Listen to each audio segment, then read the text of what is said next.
No sound.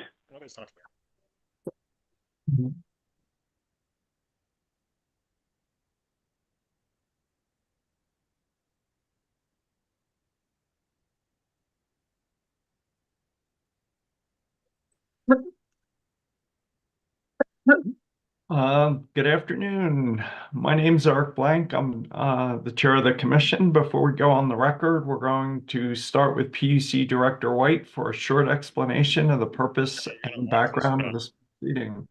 Director White. Thank you, Chair Blank. Good evening, everyone. Let me just say at the outset how grateful we are for your time this evening. Realize you have other things you'd probably rather be doing, but hearing your voices tonight is very important to us. Before I turn this back to the commissioners to start the public comment hearing, as the chair said, I just want to give a bit of an overview of the purpose of this meeting and how important it is. And a little bit about the PUC, because I don't want to assume everyone who's joined us tonight is fully versed in the role of the Public Utilities Commission. So to start off, the PUC is the state agency responsible for overseeing utilities such as Xcel. And our job is to ensure that these utilities provide safe, reliable, and reasonably priced services. That's the overall mission of the PUC. As part of that oversight, the Commission establishes formal rules or standards for utility conduct in providing those services. The three commissioners here today are the ultimate decision makers at the Commission. The context for this hearing is the PUC's intention to draft new rules addressing public safety power shutoffs. For those of you who might have engaged with the PUC before on an issue such as a request for a rate increase, rulemaking is different at the PUC. It is far less formal. There are no attorneys required and no formal evidence. Right now, where we're at is in the pre-rulemaking phase, which means that we are working to determine what the rules should focus on and to assess potential options. That's why your input today is so important. I want to give just a little bit of context as to what these rules might include. Required timelines for customer communications prior to a public safety power shutoff, timelines for communication and coordination with offices of emergency management and critical infrastructure, outage mapping requirements prior to and during an outage, reporting requirements regarding decision-making prior to the public safety power shutoff, timelines and process for proactive outage, and timelines and process for the restoration of service. And again, these are just a few examples of the types of things we might consider. After today's public comment hearing, the next step will be a commissioner information meeting next week on Monday, February 2nd. And the purpose of that is a very focused discussion with governmental entities, fire districts, county level emergency response offices, and other critical infrastructure that have been impacted by the recent public safety power shutoffs. This meeting will be broadcast on YouTube, but it is not a public comment hearing like this one. After that, the Commission will then take all this information we've heard and determine whether they need to learn more or they're ready to move into drafting rules. When draft rules are ready, the three commissioners you see here today will determine whether to issue a notice of proposed rulemaking, which starts the formal process under the Administrative Procedures Act and includes a timeline by which we need to complete rules. Like today, every step of the rulemaking process includes the opportunity for public input, whether that be through hearings like these. You can send us comments by email, regular mail, or even leave a voicemail on the phone. We will have that transcribed and entered. For those of you who have commented on our online platform, and we've had about 4,000 folks use that, I want you to know all of that input has been captured and will be included in the record for this case. Lastly, and if I could ask the legal assistants to just bring up the image with a few websites, I want to make sure folks know of the following resources. So at the top is a link to the PUC's Public Safety Power Shutoff webpage, and that's where we will post updates as we move through the rulemaking process. We also still have our online comment platform open, which I just mentioned earlier. We will keep that open for a while. You can fill out a survey on your experiences or just provide sort of open input to us. And then Xcel has a public safety power shutoff webpage as well that explains their process and their thinking behind how they approach these PSPS events. Thank you, Mr. Chair, for the opportunity to lay that out. I will turn it back over to you, and thank you. Thank you, Director White. With that, we're now on the record. It is 4 p.m. on January 28th, 2026, and this is a public comment hearing in proceeding number 26M-0037E. As Director White mentioned, in this proceeding, the Commission is conducting pre-rulemaking activities to help inform the Commission as it prepares to issue a formal notice of proposed rulemaking regarding these public safety power shutoffs. Again, I'm Eric Blank, the chair of the Commission. Can my colleagues introduce themselves for the record? Hi, everybody. Good evening. I guess, well, it's afternoon still. My name is Tom Plant, Commissioner. Commissioner Gilman. Good afternoon, Commissioner Megan Gilman. Thank you. Before we begin taking statements, I would like to briefly explain how a public comment hearing works. This hearing is being webcast on the internet and will always be live, including during any breaks. There is a court reporter who is listening to this proceeding, taking down what you say for the record. This comment hearing is formal like a court proceeding, and we ask that the audience be respectful of the speakers that comment today. We are here to listen and learn and make sure your comments are reflected in the record. Because this is a pre-rulemaking proceeding and we want to make sure we have accurate information, we may ask clarifying questions to help us better understand the information being presented. I will call on commenters today using the raise hand feature, but would like to start with elected officials and governmental officials. Once we get through the elected officials and the government, please use the raise hand feature, and I will call on each commenter in turn. To allow time for everyone to provide their comments, I would request that each commenter try to limit themselves to 2 to 3 minutes so everyone has an opportunity to speak and be heard today. This hearing is scheduled for 2 hours from 4 to 6 p.m. Although we're prepared to go longer to ensure that everyone is heard. We'll have a hard stop at 7 p.m. And if there's still people who'd like to speak, we'll schedule another hearing. If you have written comments prepared to read today that would go over the time limit, you can summarize the key points in your speaking time and file the written comments into the record. I'd like to emphasize that written comments are recorded the same way as oral ones, so we encourage you to follow up by filing whatever you'd like in written form. Written comments can be filed through the Commission's e-filing system, submitted via the Commission's online comment form, or emailed to dora_puc_website state.co.us. In each case, specify this proceeding number 26M-0037E. With that, I want to thank everyone for taking the time to be here and sharing your comments. We certainly don't have all the answers, which is why hearing from you and your experience is so important, especially on an issue like this. So with that, again, appreciate everybody coming out. And Commissioner Plant, any opening remarks? Yeah, well, I know there's a lot of people who want to speak tonight, so I'll keep it short. I just wanted to thank everybody for participating and sharing your perspectives with us. It's a really important part of the process, and we appreciate you taking part. So that's all. Commissioner Gilman. Yeah, likewise. I know a lot of people want to speak, so we'll get right to it, but really appreciate you all taking your time this afternoon, evening to come and share your experiences and perspectives with us, especially on an issue like this where, you know, sometimes we'll deal with voluntary programs or other offerings. Clearly, this is an issue that has a direct impact on customers and often involuntarily. So important for us to understand what the customer experience looks like. and how we can consider that as we move forward in this rulemaking. So very much appreciate your time and willingness to come share with us today. So we'll start with the county commissioners, go to Sheriff Marinella, and keep going with elected and governmental officials.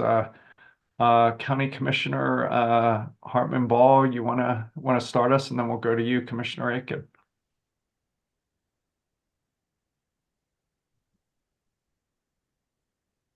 Yeah, hi, thank you. Good afternoon, commissioners. I'm Clear Creek County Commissioner Jody Hartman Ball, speaking on behalf of my constituents. On December 16th, Clear Creek County announced to our residents that most of the county would likely lose power on the 18th. The following days saw many of our residents dealing with multi-day losses of power. Clear Creek County responded by notifying as many residents as possible, including social media and using our county website. We set up charging stations and contacted surrounding areas to set up shelters in case they were needed, and delivered oxygen to residents that ran out. It involved emergency services, human services, public health, sheriff department, multiple county staff, and the municipalities in the Clear Creek to coordinate it all. The Clear Creek County takes fire risk very seriously. We are a mountainous area with plenty of fire-prone forests. Given the conditions during the power shutoffs, we do believe that the decision to shut down the power was the right approach, that we cannot prioritize Xcel's liability avoidance over the needs of our residents. Now, having been through a power shutoff, we can see some of the failings of the system. We also see the need for longer-term solutions that will adapt our electric grid to winter fire risks now made normal by climate change. Clear Creek County residents also experienced confusion from Xcel Energy when their power would be back on. This led to residents not knowing what to do with their perishable items or medical needs being met. It is my understanding that the alert system Xcel provided failed as well. Power shutoffs have serious costs to local governments and Colorado residents. Local governments, including Clear Creek County, had to mobilize emergency personnel and supplies to pay overtime to responders. Families and businesses lost food, wages, medicines, and paid for alternate fuels for heating. Fortunately, Colorado is not the first state to confront these challenges. In Colorado, utilities that used public safety power shutoffs have to provide compensation to customers for losses accrued as a result of shutoffs. We now know that following that model is appropriate for Colorado as well. Additionally, we need to see long-term adaptation efforts from Xcel. Xcel has repeatedly put off these kinds of investments because they are not incentivized over company profits. But hardening the grid will ultimately reduce costs and risks for everyone. Climate change is not going away. Winter fire risks are here to stay. Xcel needs to respond to these realities, and the commission must require them to do so. Thank you. Thank you. Commissioner Jeff Aiken. Yeah, I'm Jeff Aiken, County Commissioner, speaking on behalf of the residents of Gilpin County who experienced the PSPS shutoffs in December. I'm going to share our experiences to improve future approaches to these events. Gilpin County officially experienced one PSPS on December 19th at 5 a.m. from Xcel Energy. Gilpin County was not included in the geographic Xcel PSPS plan for December 17th, but due to weather changes during the 3-day events was included during the second phase of the response on December 19th at 5. Gilpin County has a unique electric power supply dynamic. There are two municipalities, Central and Blackhawk, receive their power from Xcel Energy, while the remaining geographics are serviced by United Power, which caused a lot of confusion.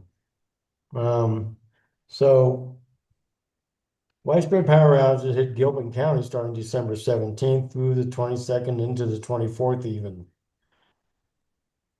The wind event caused weather-related outage to United Power Service, impacting 5,200 people. Gilpin's 6,000 permanent residents where power was briefly restored on the 18th, and most Gilpin then received the second wave event in conjunction with the PSPS from Xcel, which affected all 6,000 energy. The municipalities of Central City and Blackhawk did not lose electricity until the scheduled Xcel PSPS.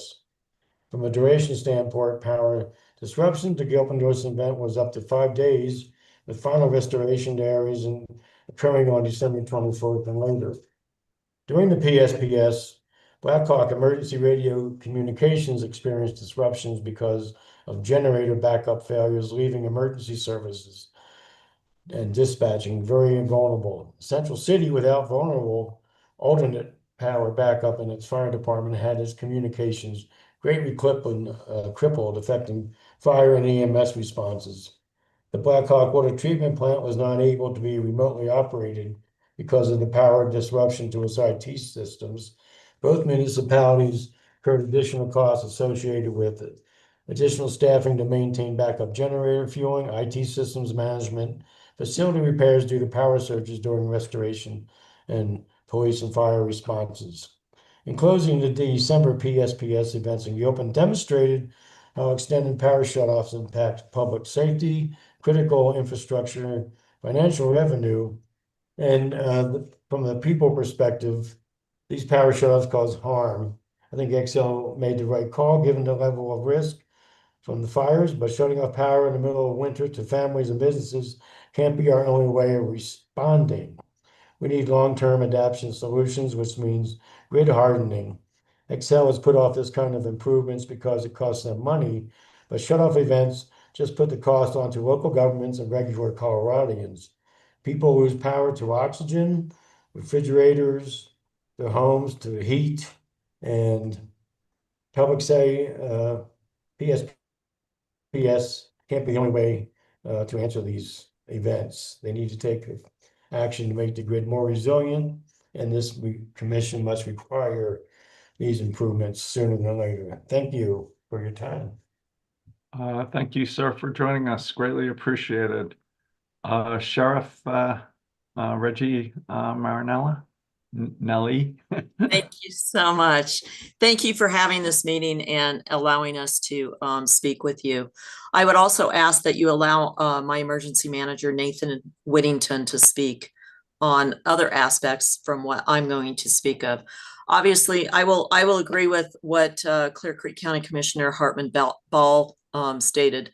I do think there's a necessity for these things.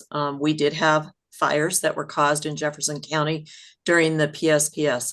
And so I do wholeheartedly believe that there is a system that needs to be in place, but I think that there are going to be a lot of growing pains with a new system. 3 years ago, we were told that there were certain priorities set as to where the shutoffs would go.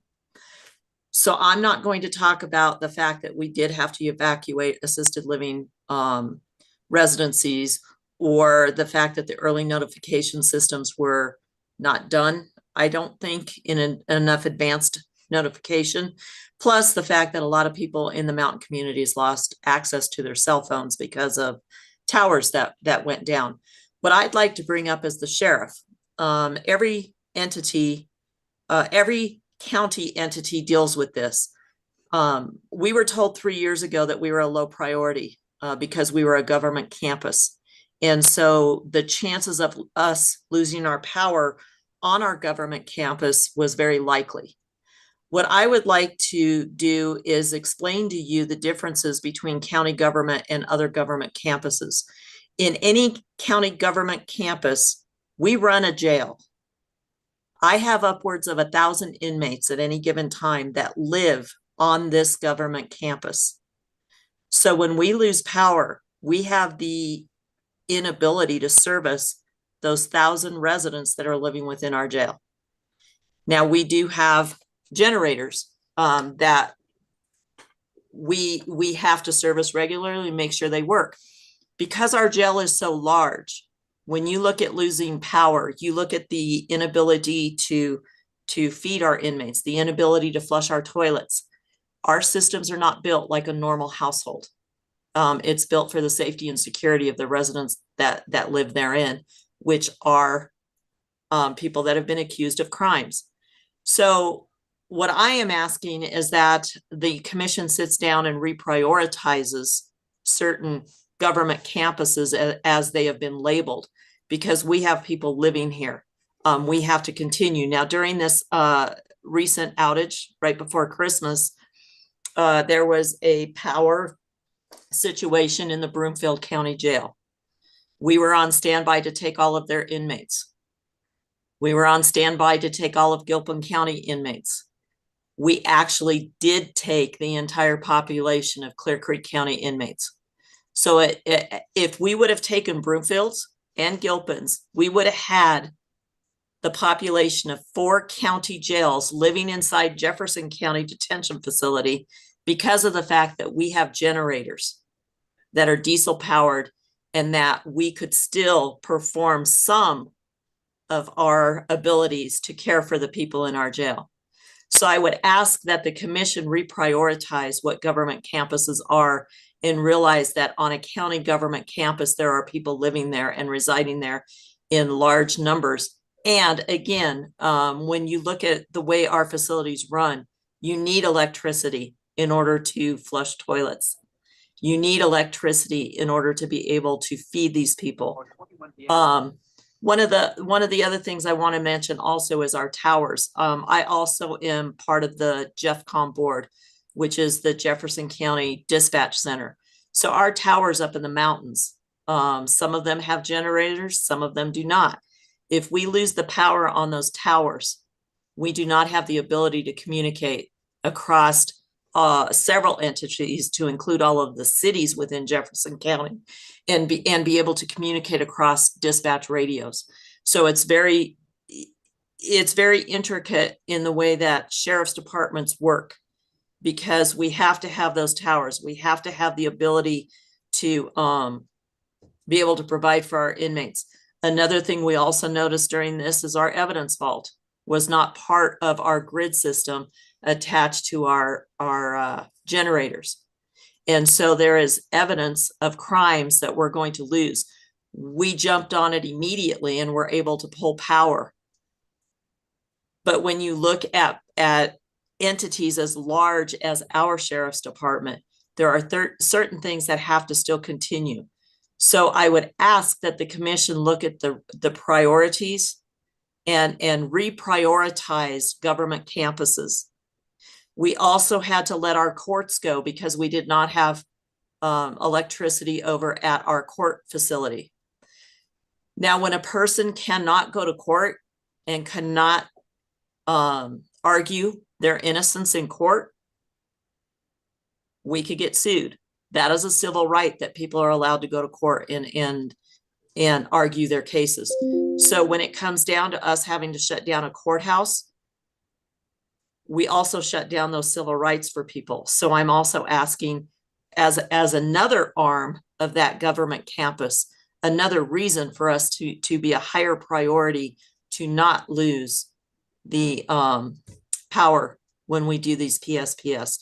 I think there needs to be a priority, and I am 100% for making sure that we don't have those sparks from lines that go down, because we did have several small fires during the PSPS. So I am all for that. But I do think there needs to be some more prioritization as to exactly where those shutoffs are going to happen and the exclusions of shutoffs, such as government campuses. Thank you. Appreciate it. Is Mr. Winnington there? Would you like to add anything from the Jefferson County perspective? If you give me 2 seconds, I'll pull over, but move on to somebody else and I'll raise my hand. All right. Chris Meschuk, City of Boulder. Yeah, good afternoon. Thank you for the opportunity to speak with you today. And it's actually a poignant timing, I think, for us to be able to have this conversation, as it's Climate Disaster Awareness Week as well. So I'm Chris Meschuk. I have the honor of serving as the Deputy City Manager for the City of Boulder. And as a public servant, I appreciate the task you all have at hand in front of you, and the work that you do on behalf of utility customers in the state.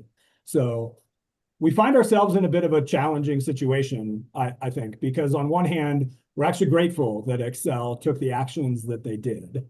The winds were really severe and caused extensive damage to our utility infrastructure. And however, on the other hand, the wildfire risk that we have is real, but the risk shifting to our communities that occur during power shutoffs, I don't think is acceptable. It should never really have to come to the point where shutting off power, causing massive disruption, threatening the lives and the well-being of the most vulnerable in our community is the only choice for avoiding utility-ignited wildfire. But here we are. So I also want to acknowledge that Xcel, it's not that they haven't made any progress since the first PSPS in April of 2024. They've made meaningful steps in some areas, but there's also continued deficiencies that need to be addressed. And so I'm grateful that you're considering this rulemaking. The first is this can't be our long-term future. Turning off the electricity can't continue to be our best choice. And as I said, Xcel's making progress in their wildfire hardening, but I asked the commission to ensure that they not only continue to make that progress, but that the progress is accelerated and expanded if necessary to ensure that PSPS and EPSS outages rapidly become less necessary and less impactful. The second area is that knowledge is power, and people can prepare for and respond to most situations if they have complete, accurate, and timely information. The communications from Xcel were confusing, conflicting, inaccurate, and incomplete. Maps must provide useful and usable information, and Xcel's maps did neither. Outage information can't simply just say unplanned, or when we have to keep telling people that have been without power for days to continue to just check back for updates. So Xcel told 500,000 customers, entire communities, our entire community, that they were going to be part of the PSPS. And it was with less than 24 hours that they finally shared a PSPS scope that was actionable. Xcel knows their system. They know what sits in the wildland area and what does not. They know what they have hardened, and they know what remains particularly vulnerable. And I believe that they knew they were never going to shut off power to 500,000 customers. But they left us scrambling until the last minute. And until at our request, we had a meeting where they said, oh, no, there'll only be 4 feeders in Boulder that will be turned off. If we're here as communities, local communities, to save lives and protect our communities, we have to be able to prioritize our resources. And we can't do that when the utility tells us they're going to trigger a mass disaster by shutting down our entire city and the entire Front Range. The third is that, quite frankly, I think we've been lucky, and we can't count on that luck to continue. And that this is really about trading one risk for another. And yes, the power line may not spark a fire, but that doesn't mean we won't have a wildfire. You've already heard testimony today of communities that testified they did have fires, and we had fires as well. But seconds can sometimes matter in saving lives. And just like you already heard, the Boulder area, like other communities, lost cell phone service, lost internet service, lost the ability for us to be able to deliver emergency communications to our residents in our community. We were left with our entire water system running on generator backup power. People suffered and lost their life-sustaining oxygen supply in our community. Backup equipment failed, stranding at-risk seniors in elevated floors. And so finally, these events, they harm communities, they harm customers, they're damaging our economy. Businesses took financial losses, workers lost wages, and residents and businesses lost food and medicine.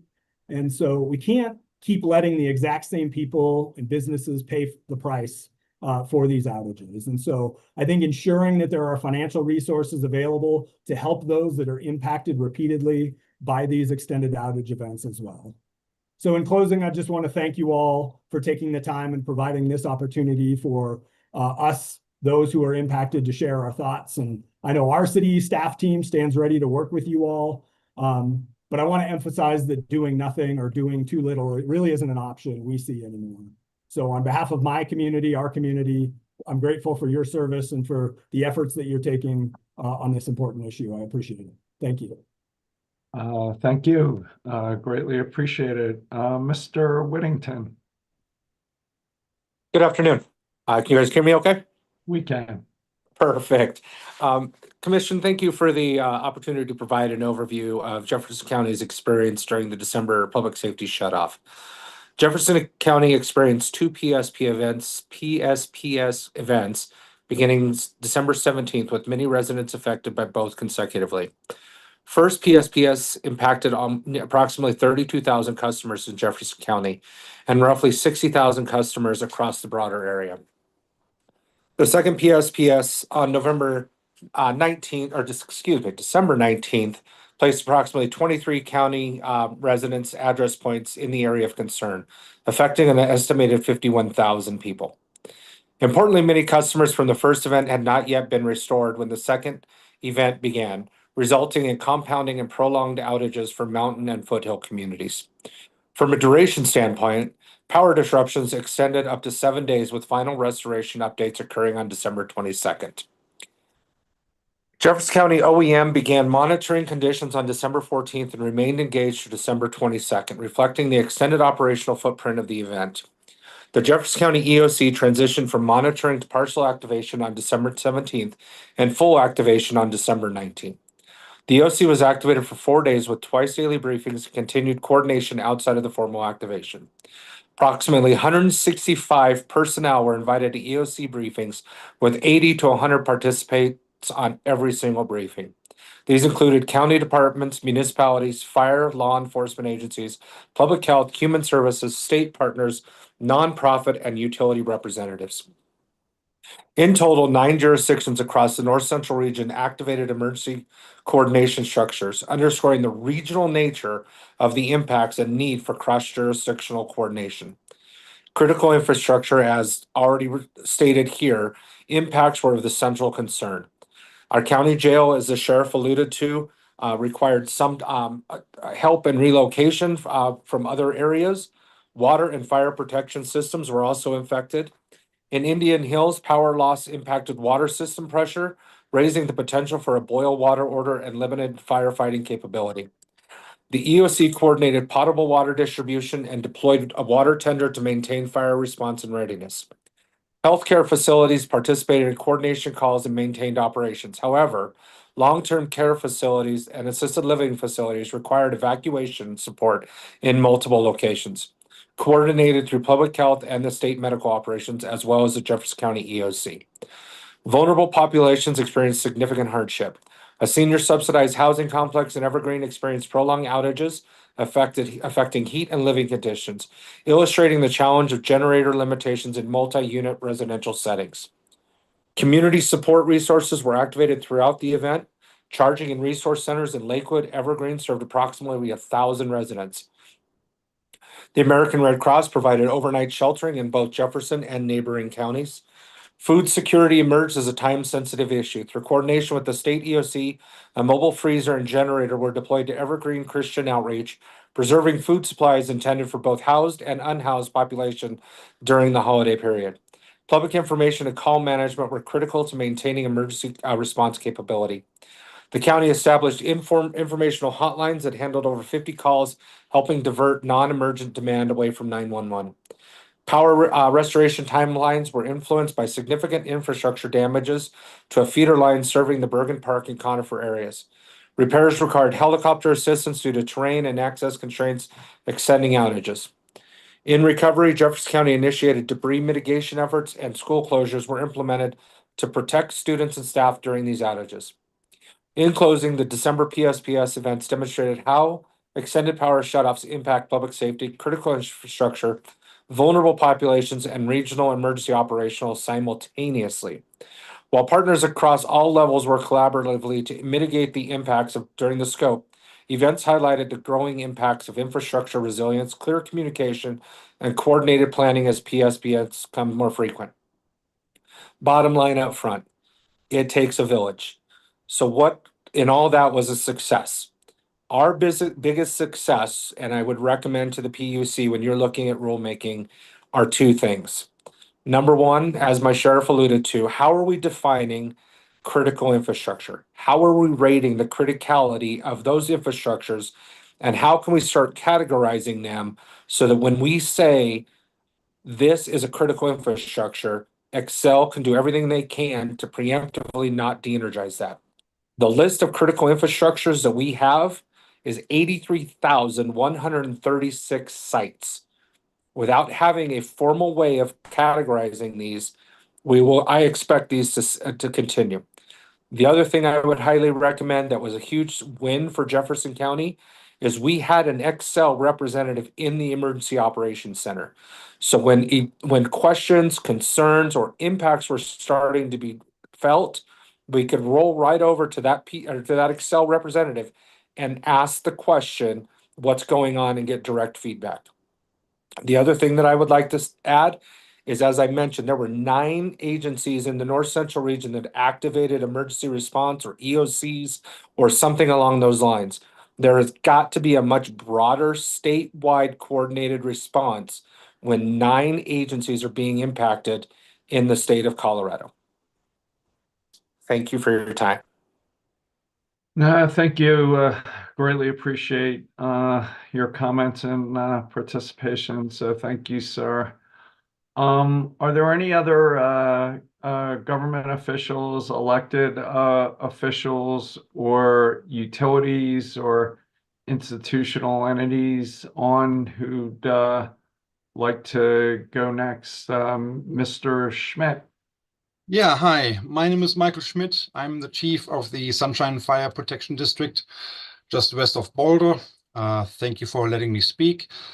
We submitted a shared letter with the 4-Mile Fire Protection District yesterday, and specifically, I'd like to talk about the 2 fires that we had in our districts, one in our district, one in 4-Mile's district. Yes, districts west of Boulder, we pose a significant threat to the city of Boulder when ignition starts in our districts.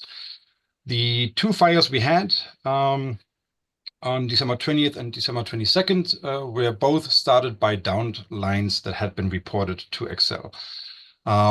We would like to see solutions that ensure that no downed line that is reported to the utility company is ever energized without being checked first, of course. And it would be in Xcel's interest to improve communications with its own crews. We got it firsthand from some of the crew bosses that they do not get any information that is reported by Boulder County Dispatch in our case. They just don't see it on the ground, and that's obviously a problem. If that were in place, any line that is reported, of course, cannot be energized and needs to be inspected. The third solution we'd like to see is the installation of tree wire. We know that tree wire, that's power line that is insulated, will not eliminate, but reduce the chance of ignition, of accidental ignition. Those are the main issues that caused those 2 fires. And we were very lucky, especially on the second one in 4-Mile, that did not turn into a significant wildfire. With that, thank you very much for letting me speak. Thank you, sir. Greatly appreciate your participation. Are there any other government officials, elected officials, utilities, fire chiefs before we open it up? If so, if you could turn on your camera, that'd be greatly appreciated. Mr. Chris O'Brien. Oh, you're muted, sir. Thank you, Commissioner. Sorry about that. I am the president of the Boulder County Firefighters Association. Also,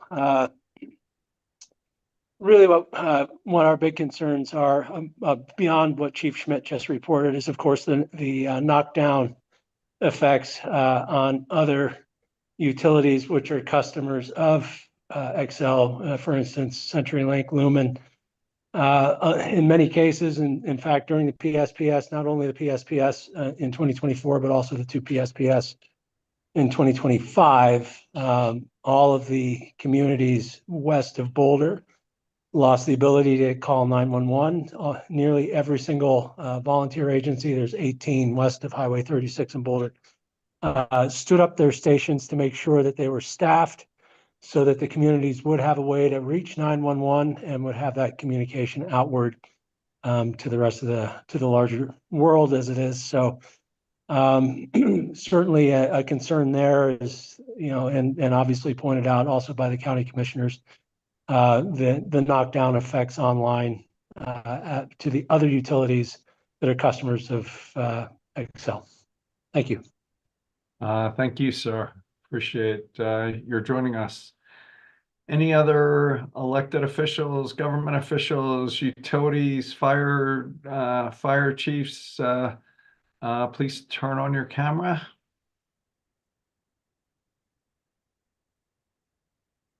All right, we'll start working through public comments. If you can raise your hand if you'd like to speak, I'll go through it in order. Ms. Alice Gunther. Thank you. It's Gither. It's okay. That was a good try. We can hear you. All right. So, dear committee, here's a brief statement from my dear friend Carolyn Mill, who resides in Boulder Meadows Trailer Park in North Boulder. She does not have a computer, nor does she have a smartphone. She told me I am an 82-year-old who is on oxygen, and I am dealing with the effects of chemotherapy. If you turn off the power again with no notice, I will probably be dead in less than 24 hours.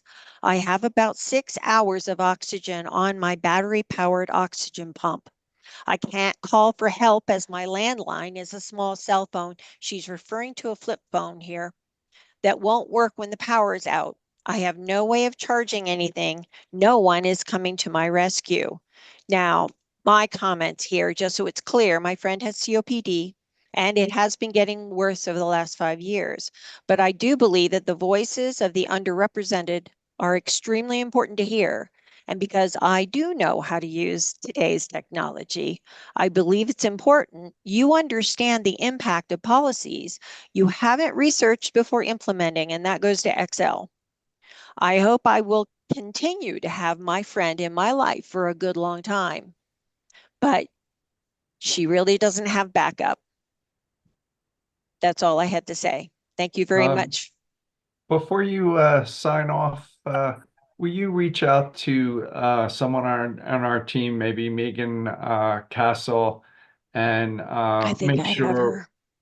yeah, if you make sure we have your friend's contact information, there's all kinds of support available to people in her situation. And Right. let's make sure she's aware of it and we're doing what we can to make Right. sure she has a backup power, which I believe the regulated system will pay for people in her situation. All right. Great. I will reach out So to Megan then. yeah, Thank Megan you. Castle. Thank you. Um, Mr. Ellis, are you an elected official or just a member or a member of the public? Public.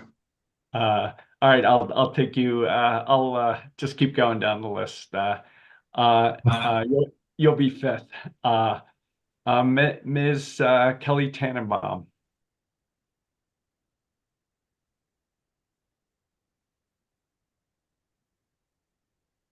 Ms. Nola Krajewski. Okay, can you go back to Tannenbaum? Yeah. Sorry. Thank you. Thank you. I was struggling to find take off the mute. So just a couple of things that I want to top off before I start with what I was going to say. In listening to some of the elected officials, these are not just winter weather conditions that they're going to be shutting the power off on. Of course, winter increases the threats of our frozen pipes. I live up in Conifer at 9,000 feet. I was without power for 5 days. So winter does increase the threat of our pipes freezing up here. And of course, that's exponential costs to consumers. We did have fires up here. A lot of the fires were due to generators. I have a neighbor who is, her son is in the fire department. She said the majority of the calls are coming from generator fires. So I believe it was the jail that mentioned diesel power. A greater concern diesel power generators. I have a small generator that broke because of 5 days. It couldn't handle it. But with the elimination of the state going to all electric power, what are we going to do about generators? It forces us to purchase tri-fuel generators. And the cost breakdown on that for an average home, we're looking at $2,000 in a new generator. We need $1,500 to put in the 50-watt receptacle. The transfer switch for that receptacle is almost $400. The cord that does not come with the generator is $200. So we're looking at to back up our home to save our food. I am disabled. I am limited in what I can do around the house. We're looking at an investment of over $4,100 so that Xcel can reduce their liability to fires. So rather than them upgrading, well, let me back up. As Xcel reduces their liability to of the fire damage that could occur, it's a significant increase on the consumer costs that we do not receive reimbursement for. Our homeowners insurance went up 125% this year. We're looking at over $12,000 a year for homeowners insurance. That is out of control, and I am not receiving a rebate when the power gets shut off to protect Xcel's pockets. They voted themselves a 4% profit increase as we pay a 6% increase in rates with a forecast of double-digit increases in utility services from them. I am aware that Xcel is developing Eastern Colorado and putting lines out there to connect to turbine power that is not approved. It's not manufactured. They need to focus on using their profits and reinvest in underground lines and the fireproofing wires mentioned by one of the fire chiefs. I think another condition ought to be that Florida has incredible power line structures to sustain the hurricane winds to prevent their lines from going down. Why can't Xcel invest in something like that in Colorado? Obviously, we can't keep deforesting and eliminating the wind blocks due to the pine beetle kill up here. We're getting swaths of open areas, which are increasing the wind forces. But in cutting down the dead trees, we're also increasing the surface temperatures, resulting in accelerated climate change and the lack of the tree roots that frame the aquifers up here. We're running out of water. Our wells are going dry. So not only by turning off the electricity, we're hammered up here. And it's just completely unaffordable to live up here any longer. And I want these things considered. Going back to the tri-fuel generator issue, running on gasoline is obviously the most efficient, but propane and natural gas, they're pretty equivalent in cost. We looked at getting a 250-gallon propane tank at $50 leasing a month, and it's almost $600 to fill that 250-gallon propane tank. Running at half power, that only provides us with 7 days of power. And we also have to consider the increased demand for propane refills. So Xcel is really putting a hammer to us up here. And I would like some of these facts and figures, I would like all of them considered as you're making up new regulations, which I do believe need to be made to keep Xcel in check. And, it's just really an injustice to the consumers overall with the costs that we have to incur with no rebates, no reduction in liability to us. Thank you for your time. Thank you. Ms. Nola Krajewski. All right. Good afternoon. So my name is Nola Kraske. I'm the president and CEO of the Golden Chamber of Commerce, and I'm here today to represent the chamber in our local business community. Happy to see that there's several of those Golden business spaces here on today's call. So following the recent PSPS event, the Golden Chamber conducted a business impact survey and convened an in-person roundtable, including business leaders, community partners, and key stakeholders to better understand both the impacts and opportunities for improvement. I want to say thank you to Director White and many of the PUC representatives that were able to come and be a part of our roundtable event and to be there to listen to our business community. The impacts to our business community were significant. In our survey of nearly 100 unique businesses, a clear majority reported the outage had a severe impact on their operations, with many businesses being forced to close for multiple days. Businesses reported lost revenue, spoiled inventory, safety and security concerns, and major challenges scheduling and paying employees, which was only amplified due to the timing being just before the holiday season.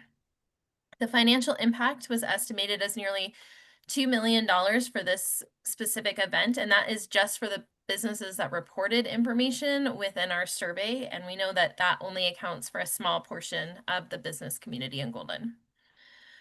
One business shared, we had no ability to operate, no clear timeline for restoration, and still had to cover payroll and other fixed costs. The financial strain was immediate and significant.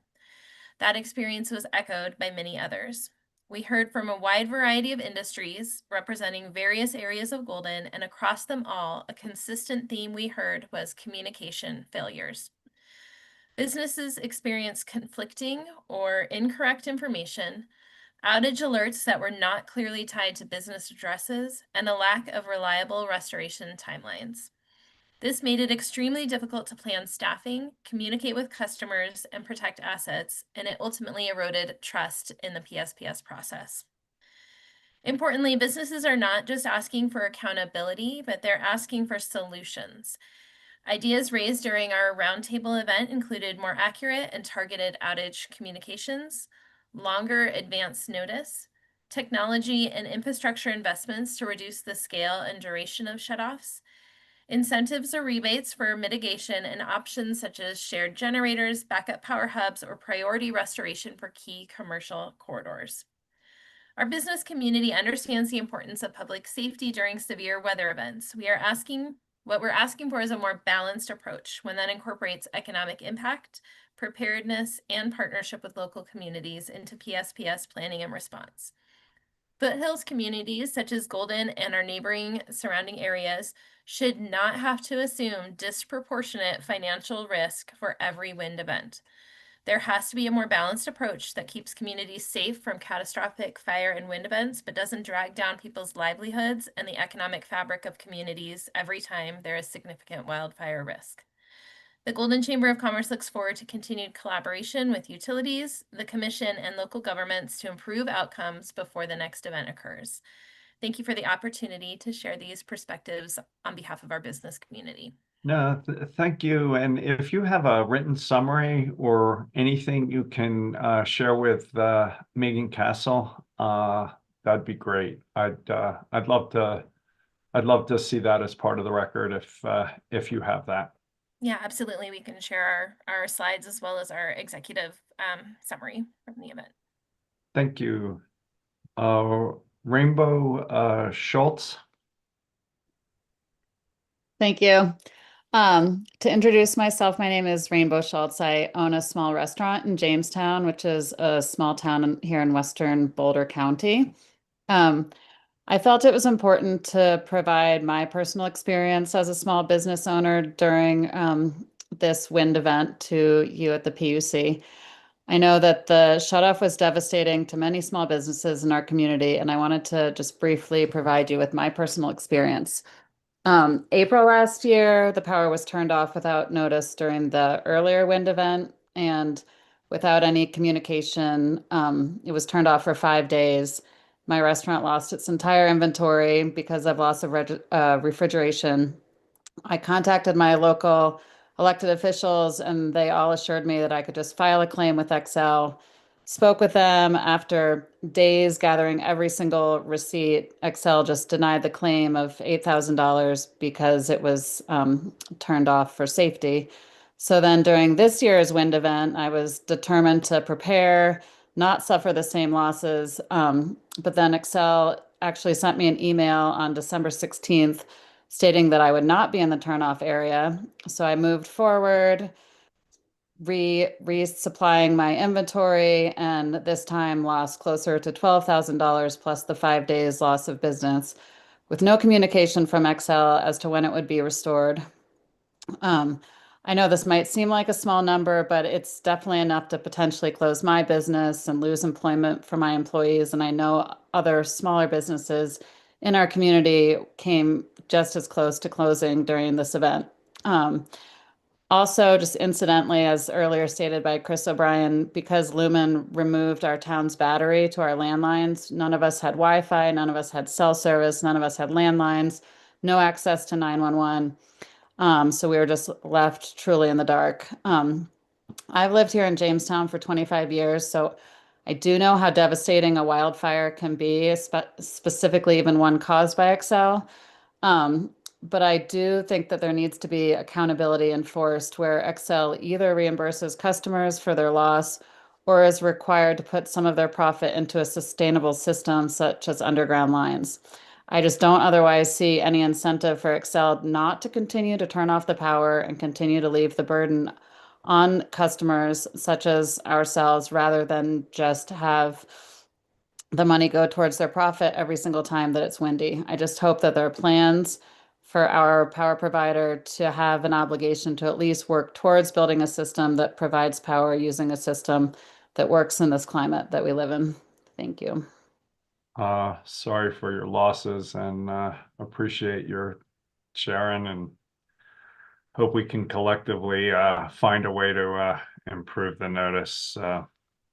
Thanks for doing this. Thank you. Mr. Jonathan Singer.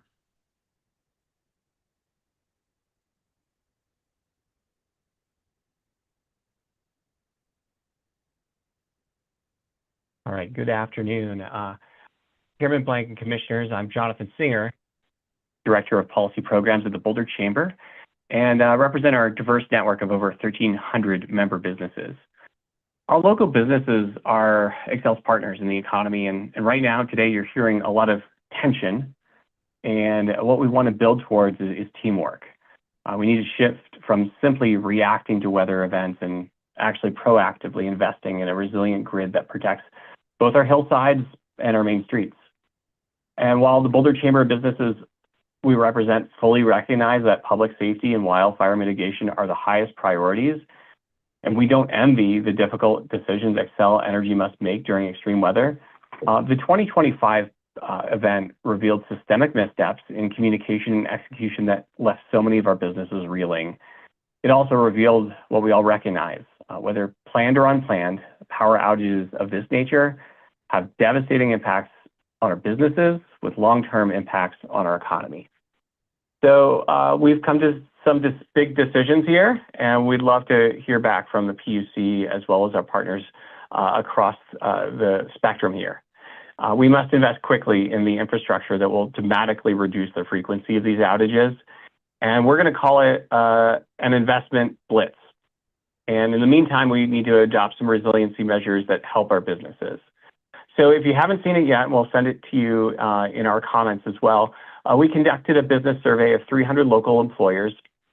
86% of those respondents experienced a total business interruption.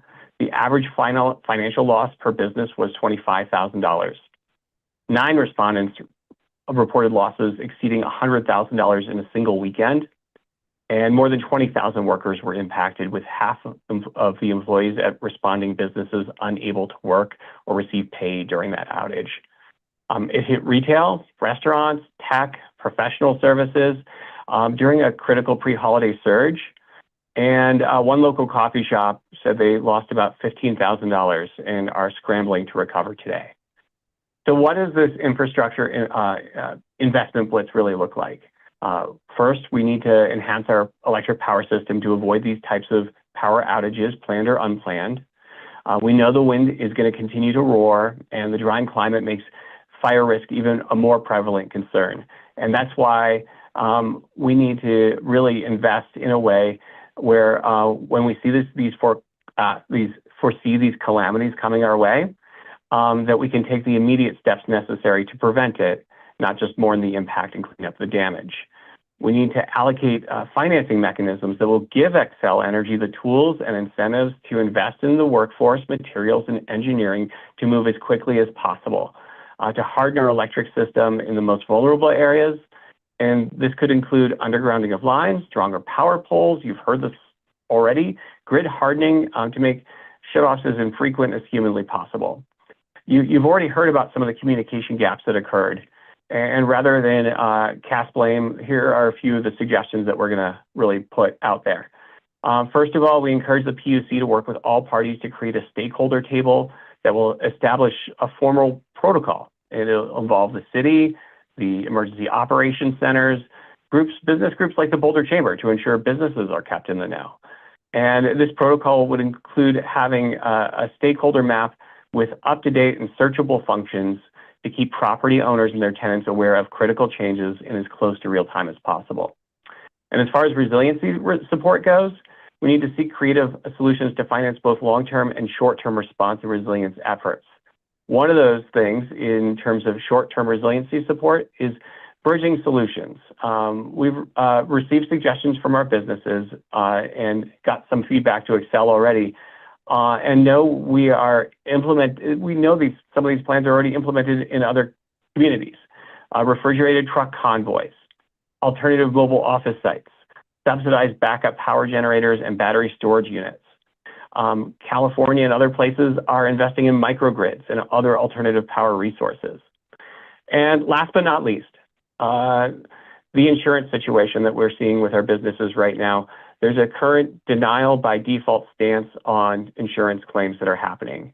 And while this may not be in the PUC's initial purview, businesses are suffering, when they're suffering $25,000 losses on planned and unplanned events with no path to recovery, we're urging the PUC to work with Xcel and the Division of Insurance to provide specific guidance and criteria and financing authorization for reimbursement expenses. We also hope that the PUC can consider examples such as what has happened in California with the PG&E customer satisfaction credit. It has an automatic $2,500 for businesses and $200 for residents. And finally, within this, we also asked the PUC to work with the insurance commissioner to develop affordable business continuity insurance solutions that specifically cover PSPS events. Safety can't be a trade-off for power reliability. And through this focus on resiliency and communication and investment, the Boulder Chamber offers this testimony in a way that we hope the Commission takes the necessary steps to ensure that public safety includes economic safety and the continuity of businesses. Speaking of safety, we fully support the commitment that Xcel has shown to safety, and we need to ensure that we can work with the PUC and others to make sure that wide-scale shutoffs are not the primary tool. It's a 20th century solution for a 21st century problem. And moving into the 21st century, we want to thank you for your time and for holding this proceeding today. Thank you. And if you could also submit your survey results into the record, that would be greatly appreciated. Mr. Ellis, you're up.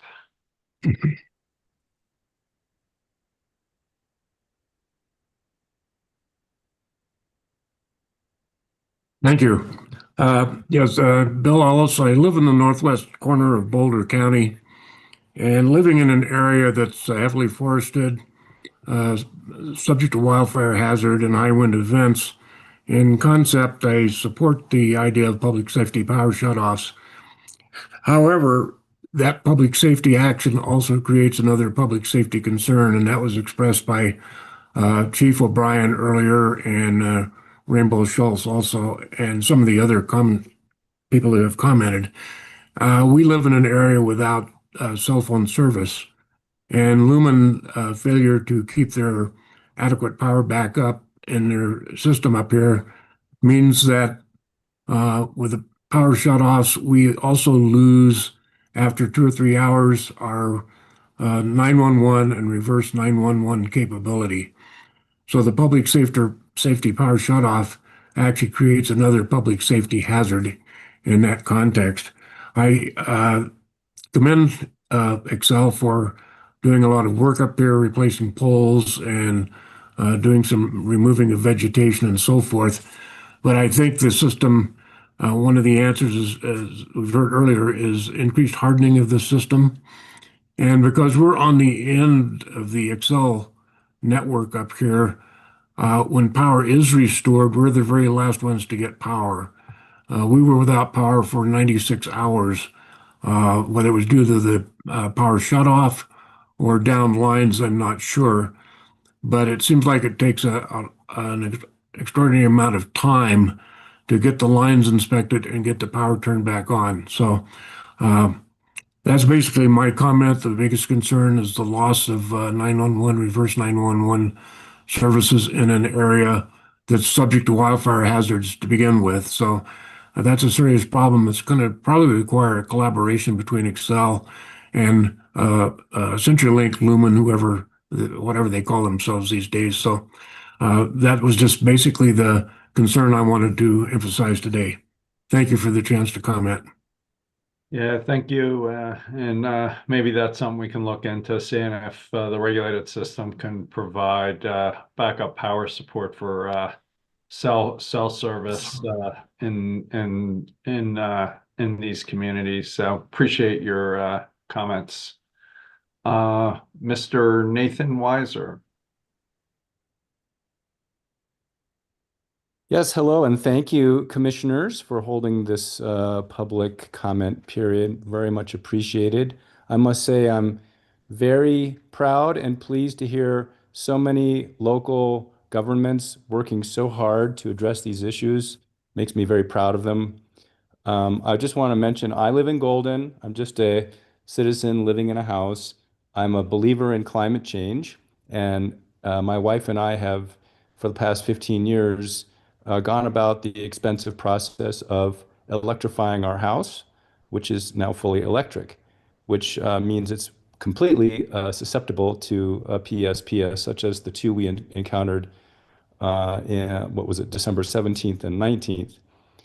We lost about $200 or $300 worth of food out of our refrigerator. I was managed to take some of the expensive frozen goods we had in our freezer to a relative's house that was not affected, so I was able to preserve that food. And it is fortunate it wasn't too cold during this particular outage. Otherwise, as earlier mentioned, water pipes could be threatened with freezing and breaking.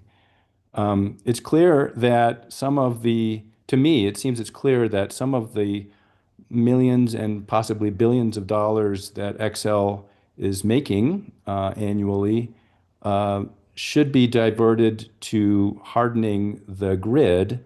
I'm very unfamiliar with Xcel's financial situation and all the various things they are doing. I'm supportive of their efforts to make the sourcing of electricity from clean, green alternatives such as wind and solar, which is wonderful, and I know that costs money, but the existing infrastructure is clearly here suffering when we have these high wind events that are becoming more frequent, more severe through the unfortunate acceleration of our climate change. I want to bring up one thing that hasn't been mentioned. In addition to the chaotic communication, for instance, my wife and I would both get different messages coming into our phones. I don't know if that was because of the outage that also affected our Xfinity service and the towers that we were maybe connected to, or that it was just Xcel's distribution of information was not consistent. But there's also the issue of driving on roads when it is dark. And this was near the shortest day of the year, which meant it was dark the longest. And so that meant driving either in the morning or in the evening, it was dark. And the lack of street lights and the lack of traffic signals can be daunting, if not downright dangerous at places. I live close to the 6th Avenue Highway 6, which has speed limits of 65 to say 45 miles per hour. And there are places where you can cross that road that is normally controlled by a traffic signal, and those traffic signals were often out, and they were out at night or when it was dark, making it pretty hazardous to try to get across the road when you saw vehicles zipping by. I know you're supposed to treat traffic signals that were out as if they were, four-way stop, but nobody pays attention to that, and they just breeze right on through at 50 miles an hour. So driving along on these roads that had no lights on them was risky at best, and so I would wonder if a rulemaking could require that someone be made responsible for ensuring that those lights and the traffic lights and the street lights could remain on, so as to ensure that the driving is not made more dangerous through the outage of the power. So that was all I was going to say. So thank you very much. Thank you. Appreciate it. Ms. Carrie Chris Jenner.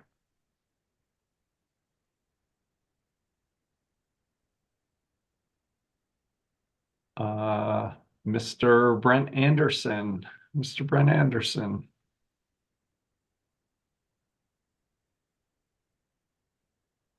There we go. See, I'm a real person.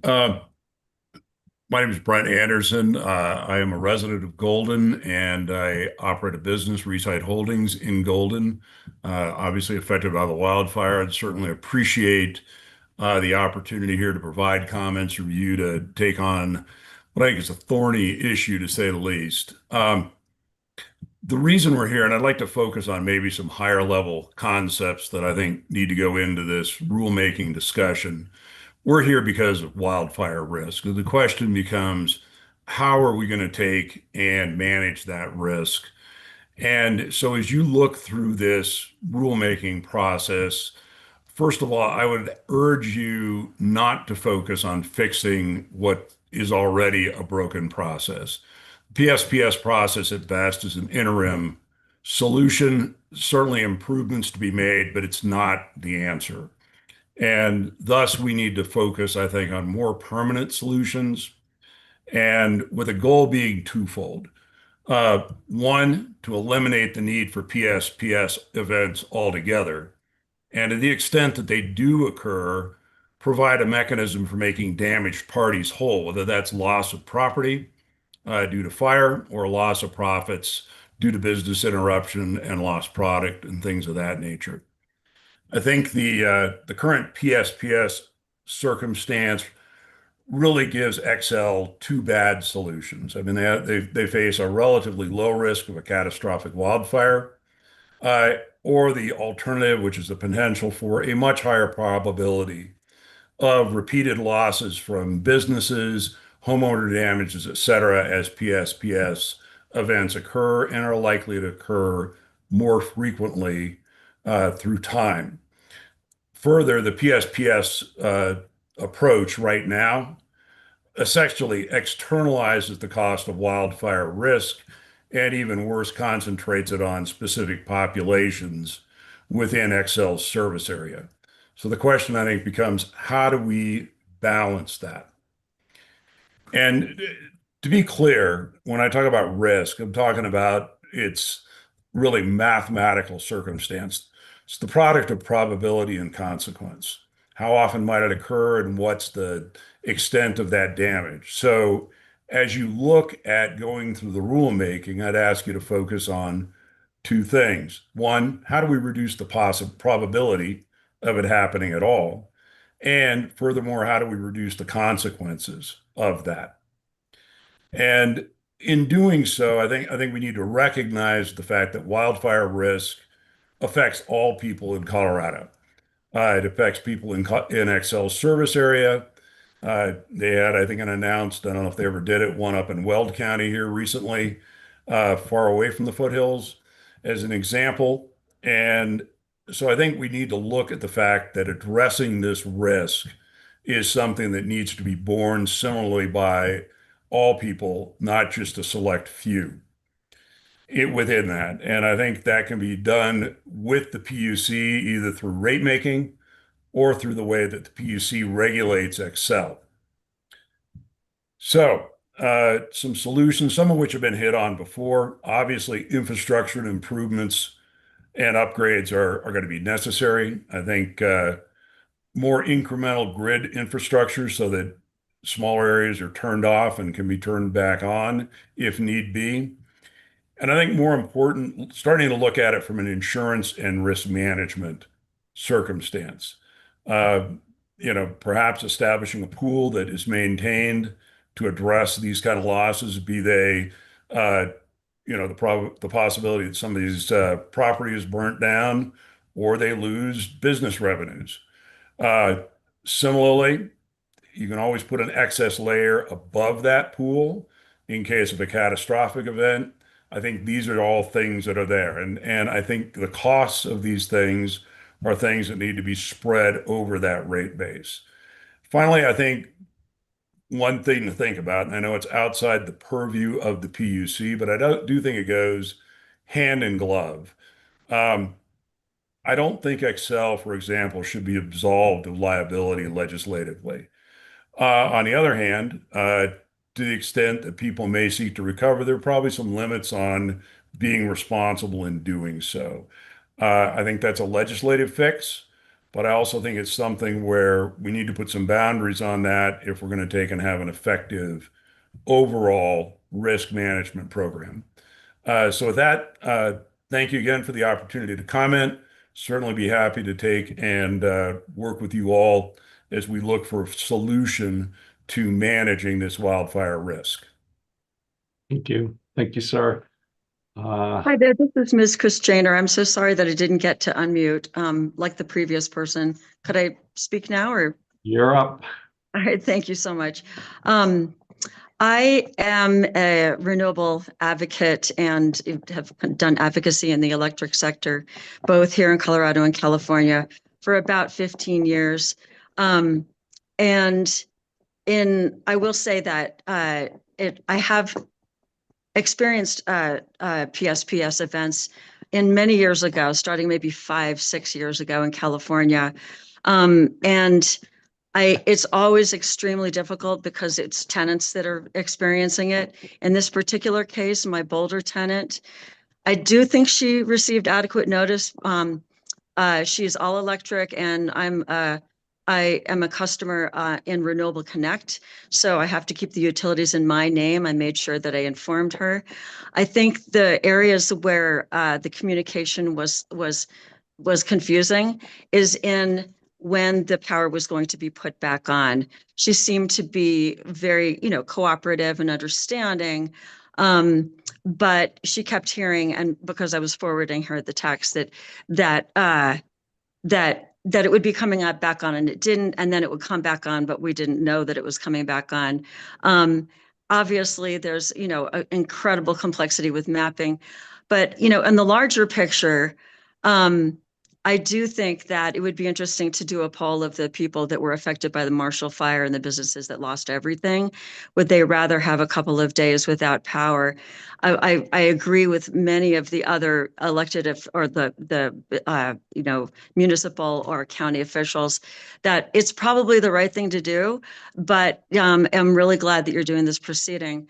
The last thing is I agree with the other people that have mentioned resiliency efforts, including Jonathan Singer, things like microgrids, virtual power plants. I'm not going to get into the proceeding, but separate from the proceeding, I learned recently, because I'm part of the Xcel Renewable Energy Stakeholder Group, that the virtual power plant pilot that was going to happen in Boulder is no longer happening because that $12 million was was to happen with federal funding that has now gone away. I would say not only should we try to reinstate that funding for pilots like that, but Golden should have one. There should be a lot of learning and, iterative learning on how virtual power plants could help, including using the existing solar with battery backup, which is getting more and more and more. That seems to be an obvious thing to do. So I hope that that pilot can come back and that other cities right along the foothills can also have that. As far as undergrounding, I think that Fort Collins started experimenting with undergrounding in 1948. They got serious about it in 1969, and they finished in 2006. So many of us won't be alive if we're going to underground the whole system. And it's a horrible conundrum because it's very, very expensive. The Smart Grid City experiment in Boulder, they found out quickly that the lines they put along Broadway, to my understanding, had a lot of bedrock underneath it. Clearly, they're right up against the foothills. Fort Collins may have had an easier time.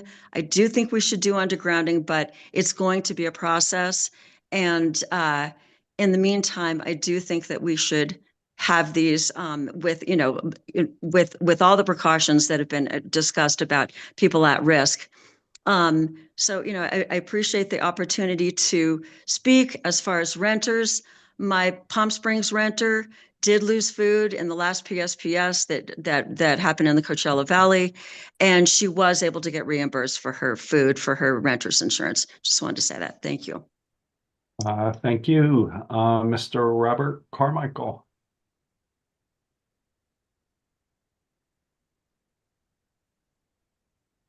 Yes, hi, Bob Carmichael here, Boulder. I'm listening to everyone, and I have the unique background of having lived in the Pacific Palisades, and now I live in North Boulder, and it's very similar. Now, downslope conditions, Santa Ana, Chinook, and I can only say that as someone who's lived here and been around Boulder since 1965.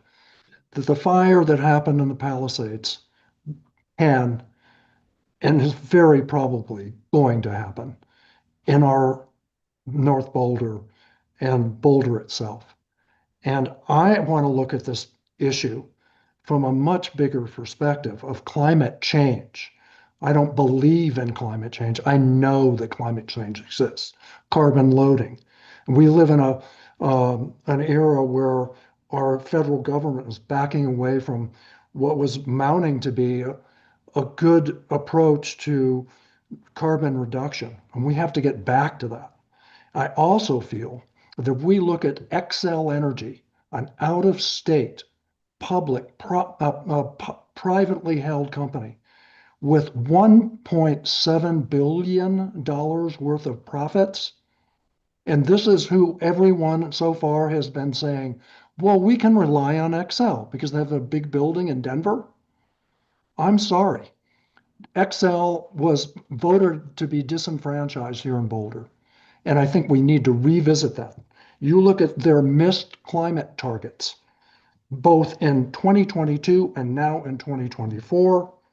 And then you look at your utility bills and see what just happened with gas and the rising cost. And I'm saying we've got to look at this thing in a whole different manner than what we're doing. And the PSPS is like an acronym that's suddenly getting normalized. And I don't think it's a solution at all. I think it's an avoidance. And so having lived through 4.5 days here in Boulder of power shut off, I'm looking at Xcel to be removed from the state and the state of Colorado taking its own initiative and trying to figure out how do we go about this? Because historically, utility companies have contributed in a vast manner to the climate problem we have today. And I think we need a new paradigm. And that's what I'd ask, the PUC to look at and bring in some new minds and start afresh because we need a new solution. And I recommend the Firestorm book that Jacob Soboroff just wrote. And if you don't think that can't happen here, or that won't happen here, read that book, and I can tell you it will. So thank you very much, and I hope I've contributed something to this discussion. Thank you. Thank you, sir. Really appreciate it. Ms. Patty Shannon.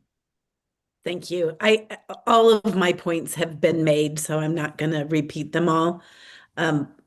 I just wanted to say, I'm glad to have the opportunity to say that it affected my family.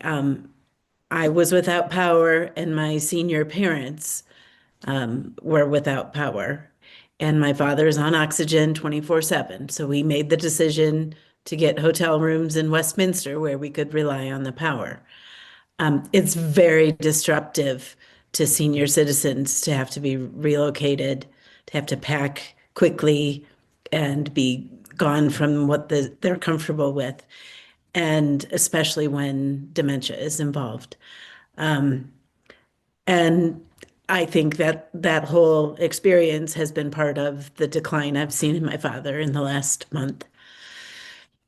My expectation is that Xcel would reimburse us without question for all of our expenses, including all of the food that we lost. No receipts. Everyone lost everything in their refrigerator and freezer. There's no question. They know the 50,000 people or however many thousand people were impacted. And whether you call it a goodwill adjustment or their insurance policy or whatever, we should get a credit for future expenses, or they should cut us a check. I feel awful for the businesses that were so dramatically impacted. But we should be able to rely on this public service. And the fact that everyone in my homeowners association is investigating what kind of generator they need to get so that they don't have frozen pipes. This is not a conversation that we should have to have. We should have dependable power. That's their one job. And so I wrote quite a letter and ended it with Xcel, you can do better. But all of my points have been made. So I just think there needs to be better communication, and this is a great start. But we need to understand as the public why our power grid is at risk and what is being done about it, and why after my subdivision's been here on the very western edge of Arvada for 20 years. Why is it now a problem?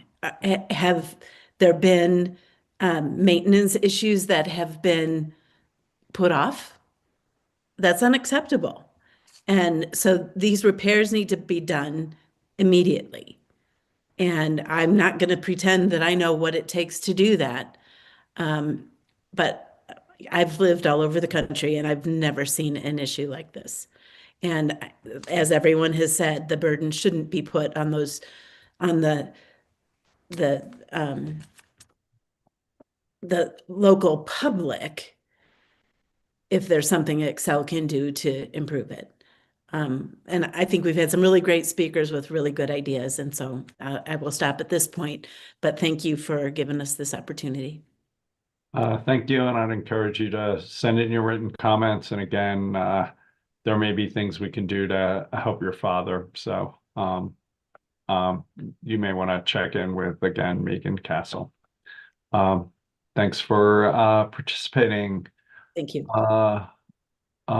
PIEP Van Haven. Yes. Hello, can you hear me? We can hear you, but can't really see you, but hearing is enough. So keep going. Oh, goodness. I'm so sorry about that. Hi, I'm Piep Van Heuven. I'm the Government Relations Director at Colorado Ski Country USA. We are Colorado Ski Area Trade Association. We have 20 member ski areas, including Eldora Ski Area, which was impacted by Xcel's power shutoff in December. And so today I just want to talk about how the public safety power outages are creating some pretty serious safety risks for people at ski areas. When the power is shut off at a ski area while it's operating, what happens is that multiple lifts are going to go down at once. It's usually in inclement weather. It puts hundreds of people at risk. And just as a visual, what you can think about is any skier you know, and picture them literally hanging in the air at altitude, exposed to wind and cold, possibly in the dark and possibly for hours. So how this plays out at a ski area like Eldora, they have 11 lifts, and across the mountain they'll all stop with hundreds of people suddenly stranded on them. Actually, back in December when the Eldora power shutoff happened, it was a nice day for skiing. It was sunny, there were some wind gusts, but moderate temperatures with highs in the high 20s or low 30s, which is a pleasant ski day, but it's still one where you're going to get pretty cold if you're sitting still. Just imagine if it had been 10 degrees out. A little bit about our backup diesel generators. All lifts have a backup diesel generator. They each have to be powered up separately by maintenance staff. So the staff will go from lift to lift to do that. And the backups don't operate at a traditional lift speed. They're super slow. They take 15 to 20 minutes to unload everybody on a lift. So although Eldora has one new lift with a non-diesel backup, each of the other 10 have to separately be fired up, and it would take 2.5 hours to do that for the other 10 lifts. Ski Patrol, when the power goes out, gets a monumental task. They have to get everybody off the back side of the mountain, close it, and then move over to the front side. And if a backup generator fails, they're going to need to do a full manual lift evacuation, which takes 1 to 3 hours per lift, depending on conditions. And that involves removing people one by one with ropes and harnesses. They also have to staff a first aid room and treat people on the mountain. And if there's a serious medical emergency, the nearest ambulance from the medical center is a 30-minute drive on a windy mountain road away in good weather. There's typically 20 ski patrol to do all of that. So we're commenting today because we want the PUC to be aware of the significant risks that are created by Xcel's program at ski areas. When full power goes out, Xcel's leaving people hanging in midair in windy, cold conditions, and with a whole burden on Eldora or other mountain staffs to evacuate lifts, close lifts or the whole mountain, and ensure safety for their thousands of guests that have no place to go to get warm. Xcel's effectively reducing its own risk and at the same time creating a significant one for the public who are recreating at ski areas. I'm going to close by saying that ski areas like Eldora need precise planned outage time notifications offered to critical customers. And I'll repeat that. They need precise planned outage time notifications offered to critical customers. Without it, they can't mitigate for the risks. They can't make informed decisions about when or whether to open, how to staff, and which lifts to run or to shut down. Finally, given the risk to the skiing public that Xcel creates with the shutoffs, we think Xcel also needs to invest in providing backup power options like generators to ensure system reliance and operational safety. There are good examples of energy service provider partnerships with ski areas that provide these in a variety of states like California, Nevada, New York, Wisconsin, and New Jersey. Thank you very much for hosting this proceeding, and thanks for the opportunity to be heard. Sorry about the camera. Thank you. No, thank you. And if you have comments, you can submit into the record or any descriptions, written descriptions of what happened at Eldora. That'd be great. Appreciate it. Mr. Rich Caudill, did I see you turn on your camera, sir?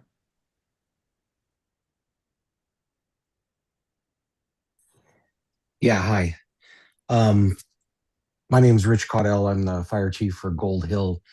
I just wanted to reiterate a couple of the points that have already been made by my colleagues. The impacts to the communication system go beyond the traditional landline service. The internet or Wi-Fi service that is provided goes down as well. And what that does is it eliminates the ability for people to have Wi-Fi calling, which is something that we can use as a backup when that traditional system is down, as well as internet access because people monitor those informational websites such as the OEMs and the sheriff's offices.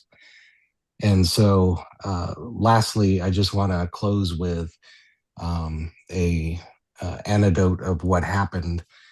We had people that were without power, that were affected by evacuation orders that were issued during the one of the fire events that happened during re-energizing. And the only way that they knew was the community were communicating amongst themselves by people that had access to satellite or something like that.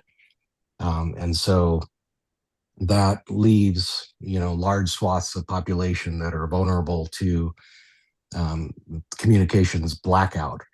One other thing that I wanted to bring up was when we were discussing with CenturyLink Lumen about updating the infrastructure that provides backup to those communication systems, they told us that they did not have the resources to do that. What that left us with was a decision where do we decide to shoulder the burden of that cost, and what does that look like for our organization? We have to shift funds around to reprioritize funding so that we can look about providing the backup to that system that the owner of that system cannot do. So that, shifts the burden back onto the community for these events when they happen. And so in closing, I just wanted to say thank you very much for the opportunity to speak and for you holding this hearing on such an important topic. Thank you. Thank you for participating and sharing. I appreciate it. Mr. Clyde Placencia.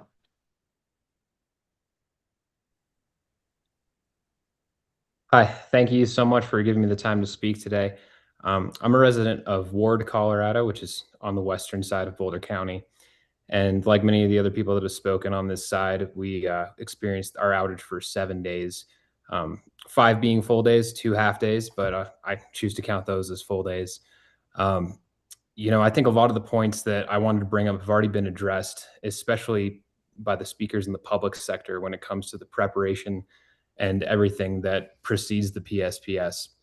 I think, my greatest concern is Xcel's response to us on a customer level. It sounded like in Jeffco, they worked pretty closely with the sheriff's office and officials to, get through everything on a day-by-day basis. But up here, when we spoke to Xcel throughout the days when we didn't have power, they told us multiple conflicting stories, not just the transparency issues that have been addressed about when the power would be reactivated, but even about what caused our outage in the first place. We had multiple Xcel managers tell us that we were part of the PSPS, that we weren't part of the PSPS, or that a tree had fallen down on one of the lines. And so it's pretty clear to us from that experience that there isn't even like an interorganizational sharing of information. None of them seem to know what is going on in our area at any given time. We had a 4-hour blackout a couple days after the long one. And when we called them to ask if it was a down tree like the last time, they responded by saying, well, the previous outage was a PSPS event. And we said that completely contradicted what they had previously told us. As of today, we have still been in contact with Xcel, and they have no plans to refund us anything for our loss of food, other damaged things throughout the house from exposure to cold. And I think that, when we look at rulemaking in the future, I kind of take umbrage with a comment that Mr. Singer had made about how we don't need to be casting blame, because as consumers and as individual citizens, I think we do need a proper channel to cast blame somewhere with Xcel, and we need a route to get some kind of restoration. Otherwise, they're just going to keep doing this to us. Like I said, most other points have already been brought up by people around here. I think the main point I want to illustrate for our community is that being in Boulder County and being a really small town, I think we only have about 142 people now in our town. We're pushed to the wayside often by the county. We're there are some things the county does great, but others not at all. I called Boulder County multiple times on day 5, and they could only give me one person on the county level to talk to about our situation. And other people I spoke to on the county level didn't even know that Ward was still without power. And I think the commission could probably, I can't come up with them myself because I'm not really suited for this. I'm just a photographer. But I think that some type of rule where there is state interjection when it comes to repairing the damages from the outages will be necessary, because if we're at the point where our own county doesn't even know when we're without power, then we're only subject to the whims of Xcel and when they're able to turn it on. So I really appreciate the commission's time for letting us all speak here today, and look forward to working with you guys in the future. Thanks for joining us. Greatly appreciate it. Ms. Lustrom. Thank you so much, Mr. Chairman, Commissioners. I have some sense of how hard you're working, so I'm very grateful to you for doing this, and I offer my sympathies that you have to do it on top of everything else you're doing, so thank you. Yeah, you've heard so much, and obviously, thank you for doing the rulemaking. Obviously, we need better communications and better maps and compensation and all those things that I think you can think about in rulemaking. But I think we need to go much farther beyond that. We've heard some speakers talk about a new paradigm, and it's something you probably heard me talk about before. It's like when you have an old car in the garage and you throw money into it because this, that, and the other thing is broken down, and then you go to use it and it still doesn't work. At some point, you have to say we're putting good money after bad. And so I do think it's time to move to a new paradigm, what we might think of as a 21st century paradigm. And Jonathan Singer from the Boulder Chamber of Commerce, pretty exciting to me to hear them talk about that, because with Xcel as one of their biggest members, they were very resistant until they started to experience the PSPSs, and then they're starting to get some religion. So that's good. With respect to that concept of a new paradigm, it's really going to mean the commission doing a couple things. One, taking initiative, and 2, providing for competition. As you all know, our system is sort of built. Xcel initiates, and then the commission and all the parties respond. And Xcel's always sort of designing the playing field. But the important and good news is that you have all the authority you need currently under state law to do all things necessary. And that's in 43-102. And I'm going to take just a minute to read it. I expect you probably have, but not everybody knows. The power and authority is hereby vested in the Public Utilities Commission of the State of Colorado to set rates and charges and regulations, and it goes on for a ways. To generally supervise and regulate every public utility in this state. And here's the important thing. And to do all things. It's hard to have a broader grant of authority than to say to do all things, whether specifically designated in Articles 1 to 7 of Chapter 40, or in addition thereto, which are necessary or convenient in the exercise of such power. All of that is in Colorado Revised Statutes 40-3-102. You have the authority under state law to do all things that are necessary or convenient. So you don't need to wait for the legislature to tell you do this, that, or the other thing. We clearly have a crisis. Our old paradigm is letting us down. Xcel's system is increasingly expensive and increasingly unreliable. That's not a good combination. You've heard some of the things that you can do. Obviously, compensation is going to be really critical because Xcel just put all the risk onto their customers and the businesses, all the things you've heard about, the elderly who are dependent on oxygen, who could easily die, on and on and on. As you probably know, Xcel had $782 million of after-tax net income in 2024. They were running 20% ahead of that for 2025, so they would have had well over $800 million of after-tax net income. Think of it as profits. They did the Marshall settlement, so it'll come down, but that's because of the Marshall settlement. They were already running way ahead. If you think, I don't know what the right number is, but your staff could help you, but 2% of 780 million would be 15 million. All of a sudden, take 2% of what we might think of as their profits and dedicate it to customer refunds for all the losses that you've heard about and so many more. Not everybody's obviously showing up tonight, although you've had over 100 people, as you probably know. And then a lot of people talk about Xcel, but you know what that problem is that if you tell Xcel to do something, they start to drool. Because they're like, yeah, we'll be happy to do it as long as you give us cost recovery plus return. So it creates this thing where Xcel keeps racking up their profits and getting more higher and higher rates. And we don't really have much guarantee of the quality of what they're going to do. So since you have the authority to do all things necessary, I would ask you that you and your staff and the parties design, we've heard, like when the traffic lights go out, which they did a couple days ago again in Boulder, and there everybody is trying not to kill everybody. This was in the daylight. But put it out to bid. We need batteries on all of these traffic lights. We need battery backup systems in communities like Ward and Gold Hill and Netherland, where at the end of the line and up the canyons. I spent a lot of time in those canyons. I'm watching Xcel spend a lot of money putting up new poles, trimming trees. It's not going to work. Just drive up one of those canyons yourself and ask yourself, is there still risk here? And the answer is, you're damn right, there's still risk here. So we've got to put it out to bid what the things we need done. And that's often generation and storage close to load, but not the way Xcel is going to do it, because you and I and everybody that's at the PUC knows they're going to drag their feet and they're going to do it poorly and they're going to make it tough and it's going to be gold plated. So we need to put everything out to bid. You have the authority to do that. The batteries for people with medical necessities, I've had elderly people contact me and we looked up the battery thing. Well, you have to be low income, but she's not. And you gotta, and it's not till 2026.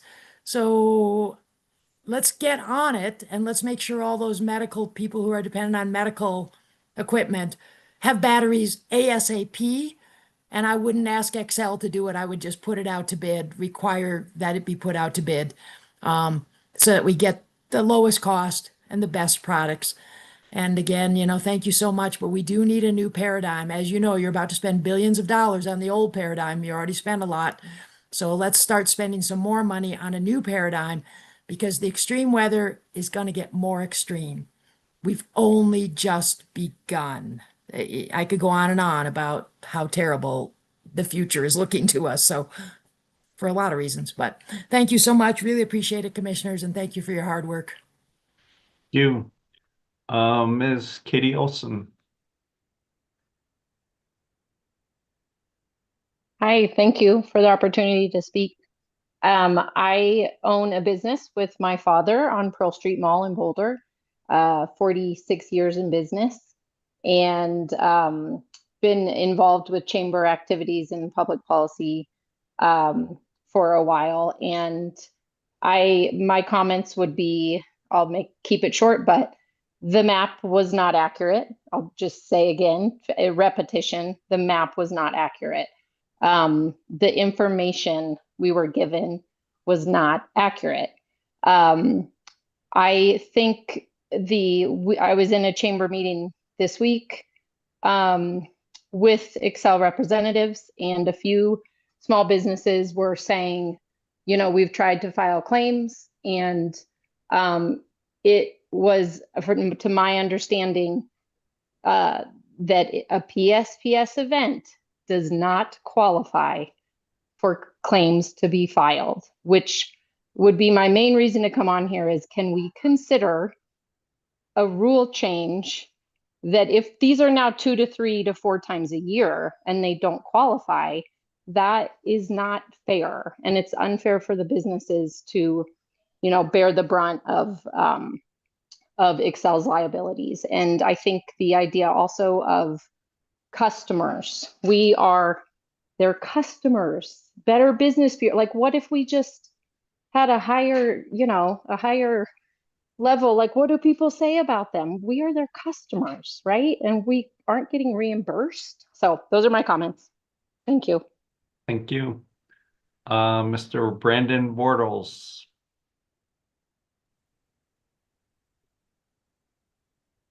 I'm here. Thanks, everybody. I'm a restaurant operator in Golden, Colorado. Obviously greatly impacted by this PSPS.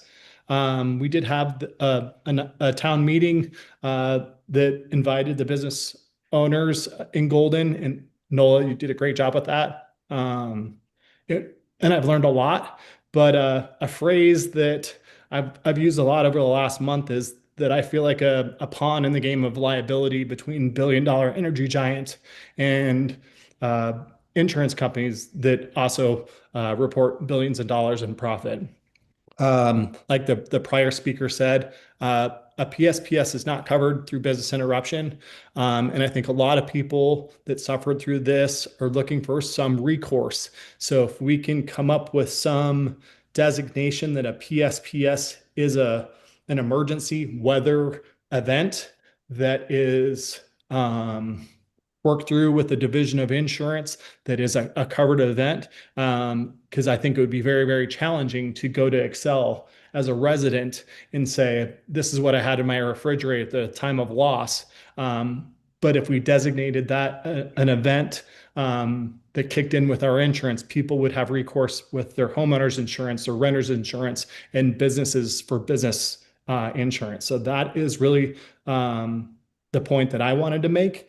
I also, beyond what the PUC can do for us, I want to challenge everyone here that's engaged at this challenge. What can we do legislatively to work on this? I've learned through this process that elections have consequences. The Department of Energy earmarks for research and strengthening of our grid have been removed from Western states. I want to challenge everyone here to contact your legislatures and our newly elected legislatures after this year that FEMA needs to be strengthened, that there needs to be earmarks for Western states for fire danger, that there needs to be earmarks for Southern states for hurricanes and tornadoes in the Midwest. Climate change is real, and certain regions are going to suffer for it, including the Front Range of Colorado with fire danger. So I just wanted to challenge everyone here that we need some legislative recourse or pressure to work on these things. I understand that the PUC sundown is coming up, so that we should be working with our state legislature to strengthen the PUC and give it more teeth. I understand that there's maybe a $5,000 fining authority for the PUC towards Xcel, that we give the PUC increased fine authority. And I also understand that the PUC is who decides about these rate increases. And I would say they've made enough. I think it's time to make a point that we're not increasing rates on your customers and turning off the power to mitigate liability. I also just want to finish that I'm a strong believer in climate change, but it's been extremely stressful as a business owner to have two restaurants that were greatly impacted. The week before Christmas is often our best week. We had people walking the streets of downtown Golden that were here from out of state for the Colorado School of Mines graduation that happened on Friday, December 19th, with nowhere to go. It's just been a challenging experience. So I just want to put that out there. A lot of good comments by prior people engaged in this conversation, and I appreciate everyone's time. Appreciate you commenting. Sorry for your losses, and thanks for joining us. Ethan Miller. Hi. Let me get my video. First of all, I want to say thank you to everybody for having us. And Brandon, I'm also a restaurant business owner. Thank you so much for your words. And I'm not so good at speaking off the cuff, so I wrote something, and hopefully that will be fine for people. I own a small family-owned business serving Northwest Arvada for the last 15 years. We're a small business, and we're deeply rooted in our community. When Xcel cut off the power to our community, the communication from Xcel was confusing and contradicting. Once our power was turned off, we had to act immediately to avoid a total loss of food. We rented a refrigerator truck, moved all our food out of our restaurant, and then moved it back days later when the power was restored. Despite these efforts, we were forced to close during one of the busiest weekends of the year, resulting in an estimated over $25,000 to $35,000 loss. What made the situation especially difficult is that other nearby restaurants and businesses did not lose power. From our standpoint, who had the electricity turned off and who did not make sense regarding the fire risk. Our building receives electricity through underground lines, making the outage both confusing and unnecessary. For a small, already struggling business, this interruption created serious financial hardship. We understand we are a small drop in the bucket of the hardship suffered during this time, and we share our story not for sympathy, but for some transparency to highlight how fragile small businesses can be when the critical infrastructure decisions are made without clear communication or consideration of the impact. I'd like to thank everybody, all of you all, for operating this forum to help advance the future of safety in our community. Thank you for joining us. Appreciate it. Jan Rose. Thank you, Mr. Chair and members of the commission. Thank you, everybody, for being here tonight. Thank you again to the commissioners for your promptness in calling this hearing, because this is not the first time you have demonstrated that you are truly listening to ratepayers and that you are trying to be responsive. And I really appreciate that. I've lived here more than 40 years and I've never seen a PUC act this responsively. And I just want you to know that it does not go unnoticed. I also, my day job is to be a legislative analyst. So I have seen the recommendations in the PUC sunset bill, and I want to commend you for the recommendations that have been made for reauthorizing you. And I've been a part of a lot of the legislation that we have passed that could solve these problems. If Xcel would put some skin in the game and take responsibility for the fact that they are a public service company. So I expect them to buy at their expense, without a ratepayer charge, a fleet of refrigerator trucks and haul them into the communities they intend in advance to shut off the power to save everybody's food. We have nearly 150,000 miniature power plants along the Front Range called electric vehicles. I expect community resilience hubs paid for by Xcel, already supported with the systems already in place through the Department of Local Affairs, and in the communities most impacted, we all know what they are. And when I lived in Boulder, it tossed the lid of my Weber kettle, which got to weigh 15 pounds, over the top of my 3-story house and landed it in my front yard.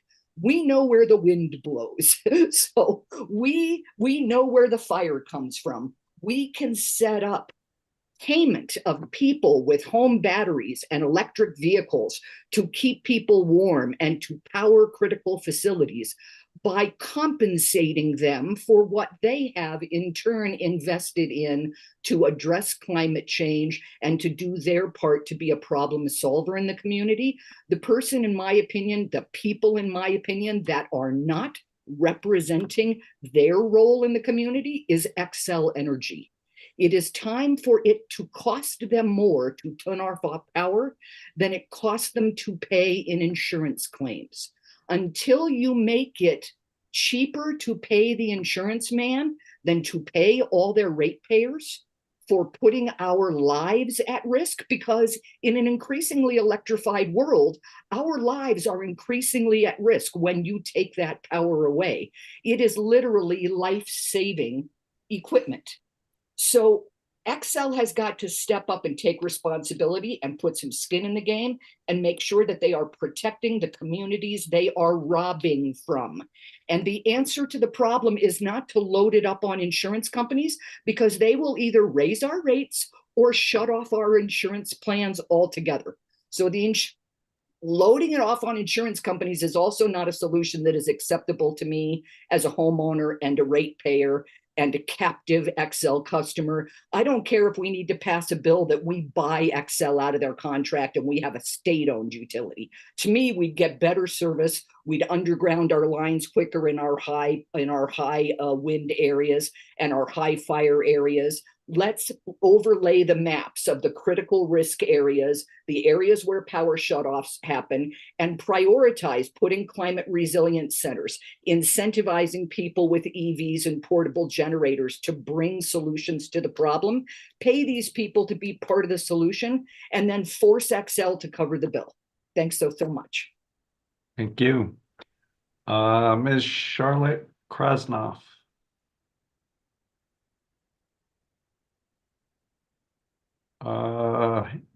either Mr. or Ms. Bryan.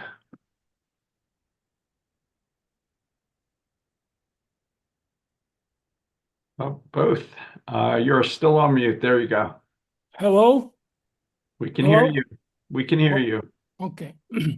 I'm a retired licensed general contractor who built houses in the Boulder city and surrounding area for years. The National Building Code requires that structures be built to withstand 120-mile-an-hour winds. Because of the regular occurrence of high winds in Boulder, when Boulder adopted the National Building Code, it raised the wind speed to 130 miles an hour. I understand that Xcel builds its system to only 90-mile-an-hour wind speeds because it is cheaper to suffer damage and repair that than it is to bear the cost of upgrading the system. As long as money is going to drive the final answer here, I raise another question. If there are fires such as the one that we suffered and lost 1,000 houses in, if people die, is Xcel operating in reckless disregard for human life? Question. Thank you. Thank you. I would just like to say that I know Charlotte Krasnoff, and I know she's on an iPad, and she's 95 years old, and I would like you to be patient as she figures out how to make herself available to speak. We'll do that. Ms. Krasnoff, if you can figure out how to unmute and turn your video on, we'd love to hear from you.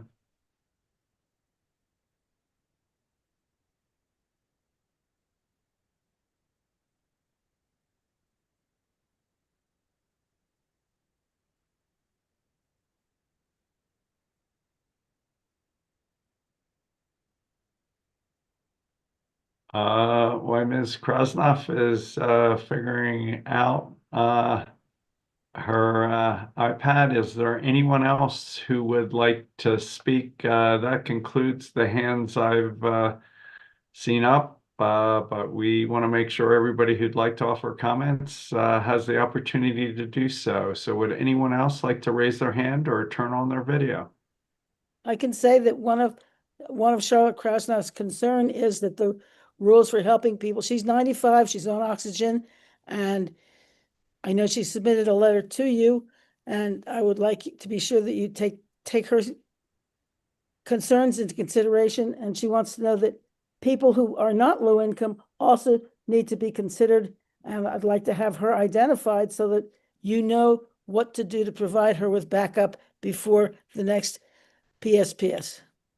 And again, Ms. Castle, if you're out there, maybe you can reach out to Ms. Bryan or Ms. Krasnoff and see what we could do. That'd be greatly appreciated. Thank you, Ms. Bryan. Appreciate you. Is anybody else out there who'd like to offer comments before we adjourn for the evening?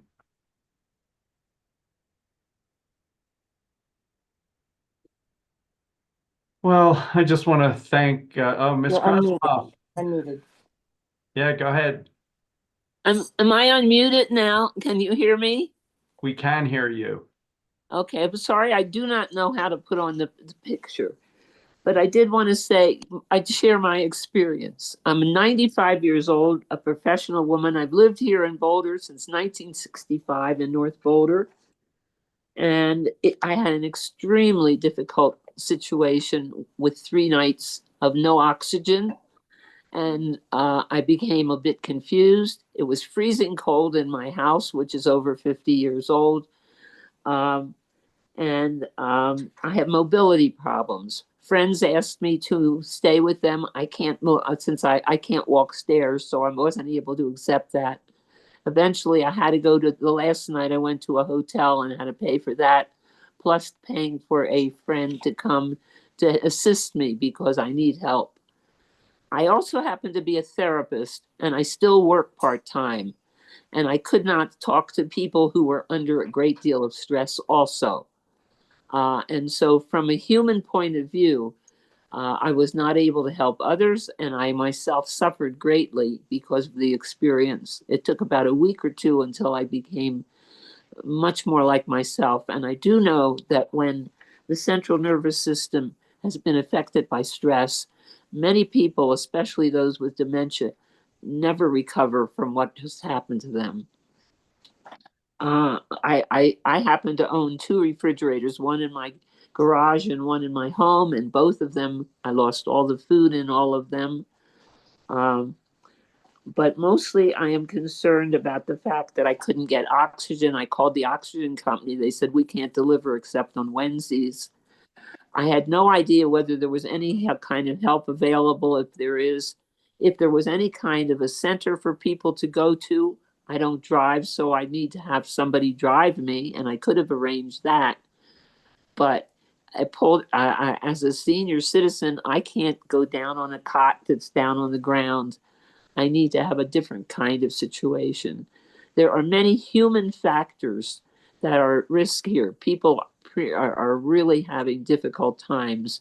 We need to have generators either next to people's homes, or some sort of system very close to neighborhoods where people live. They need to be identified. I think there should be some sort of a commission developed, a committee developed, including people who are just customers and not just business people, who could contribute with their experiences and with their ideas about what kinds of help they need if, God forbid, we have to go through this again. I hope and pray we do not. But if we could be involved in identifying somehow people who have medical conditions, we can find out these things from organizations that work with people, like Meals on Wheels, like hospitals. Doctors know who's on oxygen and depends on it. They depend on it for their life. And there are other groups too who serve others.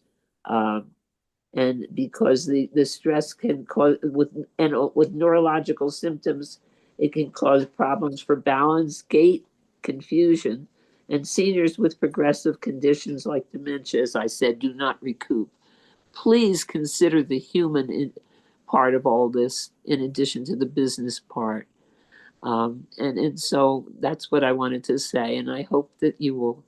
I did write a letter to you that I hope you got, in which I outlined some of my ideas, as well as the need to keep the homes warm and to provide oxygen for those in need or a place to go. So thank you very much. And I do appreciate everything people have said.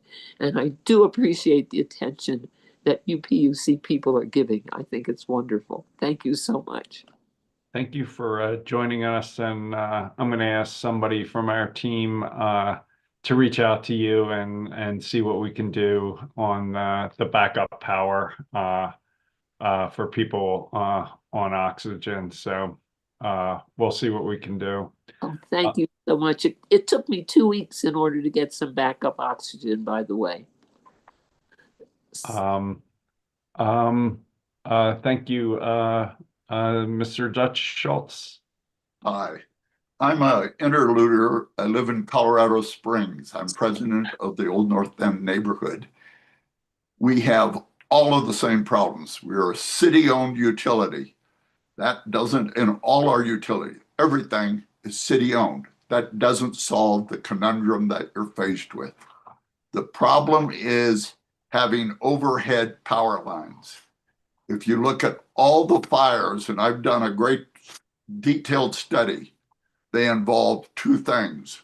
One is overhead power lines are extremely dangerous, and you've got to bury them. Fort Collins did this years ago, and in the event we had when the Marshall Fire took place, Fort Collins had one incident where a tree fell on a transformer that was on the ground. That was their only outage. we had power out for 4 and 5 days. Now, here's the whole reason I'm making this point. The power outages mirrored almost exactly the areas of low income in Colorado Springs. There were 2 areas that were the exception. One was the Broadmoor, of course, and the other one was my neighborhood, the Old North End. We're a high income area. But to cause these burdens on the lower income people, they do not have the alternative of staying in a hotel for 4 and 5 days. They can't recuperate the loss that they have, their food. They have no good alternatives. Both companies need to get the power lines overhead buried. Thank you. I enjoyed the entire evening. Thank you, sir. Is there anyone else who'd like to speak before we adjourn?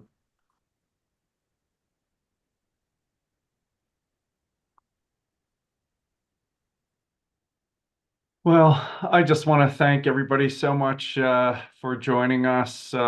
These are really challenging issues, and these comments are enormously helpful and critical as we try and sort our way through it. So great appreciation to everyone who spent the evening with us. Commissioner Plant, anything you'd like to add? Yeah, I would echo that. And, really hearing directly from the public is the only way that we can figure out how we can put systems in place to try and make this not as harmful next time if it happens, if it does happen again. And so finding out what worked and what didn't work is really important in that process. And appreciate the personal stories and the personal experiences that you shared with us tonight. So thanks again. Commissioner Gilman. Chairman, I wasn't sure if someone had popped on to give another comment right before. Was there someone else who wanted to speak? Please turn Saw on camera for a quick second. I just wanted to make sure I gave the opportunity. Okay, maybe it's just me. No worries. Just want to make sure if someone's stuck in this long that they got the opportunity. But yeah, just wanted to echo the thanks to each of you for coming and providing comment today. Certainly we'll take a lot of this feedback as we move forward, but really appreciate all of your thoughtful consideration of kind of the totality of issues here. I heard a lot of really well-reasoned and rational thinking around the situation we're in, which is really very difficult given the changing climate in our communities and the threats that poses and appear to be increasing, and really the friction between trying to protect public safety through this means and the kind of knock-on effects that has in other public safety threats in other ways, and then clearly, really the economic and emotional and just disruptions that this causes to people. So the chairman started by saying we don't have all the answers. That is correct. But we're really in a new planning paradigm and have to continue to adapt to find the best path forward to protect the public in all of the ways. And so we take that responsibility very seriously, and really look forward to continuing this dialogue and the pre-rulemaking and moving in to ensure, that we set up the most thoughtful apparatus that we can here in Colorado. And clearly, I think as this all evolves, it will be a work in progress where we are really very much trying to take this feedback and ensure that we get this working as well for as many people as we possibly can. But really appreciate, that doesn't happen without hearing from all of you. So very much appreciate it. Well said, Commissioner Gilman. Really appreciate the framing and the context, and couldn't agree more. So again, thanks to all of you. More to come. We're going to have commissioner information meeting in the coming weeks where we're going to look at these issues with community leaders. Blank. And keep digging in. So thanks to all, and appreciate everybody joining us. With that, we're adjourned.